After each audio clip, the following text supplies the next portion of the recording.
ഇനി 6, 15, 24 3 കാറ്റഗറിയാണ്. 6 എന്ന് പറയുന്നത് ശുക്രനാണ്. നല്ല ഒരു നമ്പരാണ്. ഭാഗ്യമുള്ളവരാണ്. നല്ല ഭാഗ്യം അടുത്ത വർഷം അവർക്ക് ലഭിക്കുമെങ്കിലും എല്ലാ കാര്യങ്ങളും വളരെ തടസ്സത്തോടു കൂടി വളരെ പതുക്കെ നടക്കത്തുള്ളൂ. ആൾക്കാർക്കെല്ലാം വളരെ മോശമായ ഒരു സമയമാണ് 2024.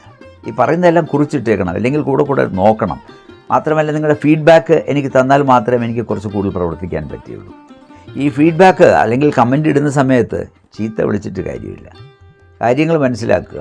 എന്നെപ്പോലെ ഒരുപാട് പേര് പറയുന്നുണ്ടല്ലോ, അവരെയൊക്കെ കണ്ടാലും മതി, കുഴപ്പമൊന്നുമില്ല. പക്ഷെ എന്നിരുന്നാലും ഒരിക്കലും ആര് പറഞ്ഞിരുന്നാലും ഒരു ജനറലായിട്ടുള്ള പ്രഡിക്ഷനാണ് ഇടുന്നത്. അതുകൊണ്ട് ചീത്ത വിളിച്ചിട്ടൊന്നും ഒരു കാര്യമില്ല.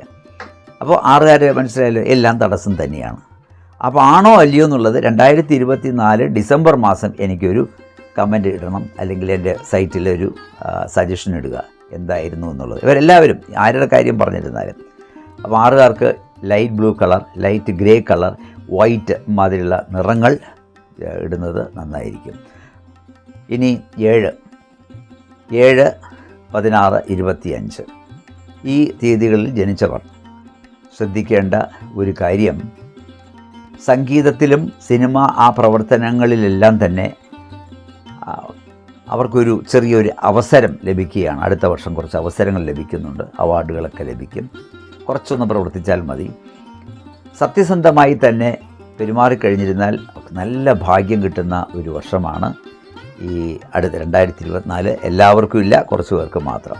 കുറച്ച് പേർക്ക് മാത്രം എന്ന് പറയുമ്പോൾ യഥാർത്ഥത്തിൽ ഞാൻ കാണുന്നത് രാവിലെയും വൈകിട്ടും ജനിച്ചവർക്ക് ഇത് കൂടുതൽ എഫക്റ്റ് ആയിരിക്കും. അവർ green colour, violet colour, then blue colour navy blue അല്ല, സ്കൈ ബ്ലൂ ആണ്. ഇത്തരം കളർ ധരിക്കുന്നത് നന്നായിരിക്കും. പട്ട് സാരി അതുപോലെ ഉടുക്കുന്നത് നന്നായിരിക്കും. പട്ടിൻ്റെ ഡിസൈനുള്ള ഉടുക്കുന്നത് നന്നായിരിക്കും. വൈറ്റ് കളറും ബ്ലാക്ക് കളറും ബ്ലാക്ക് കളർ അവർ കഴിയുന്നതും ഒഴിവാക്കാൻ ശ്രമിക്കുക. അപ്പോൾ ഇത്തരം കാര്യങ്ങൾ 7 സൂക്ഷിച്ചുകൊള്ളുക.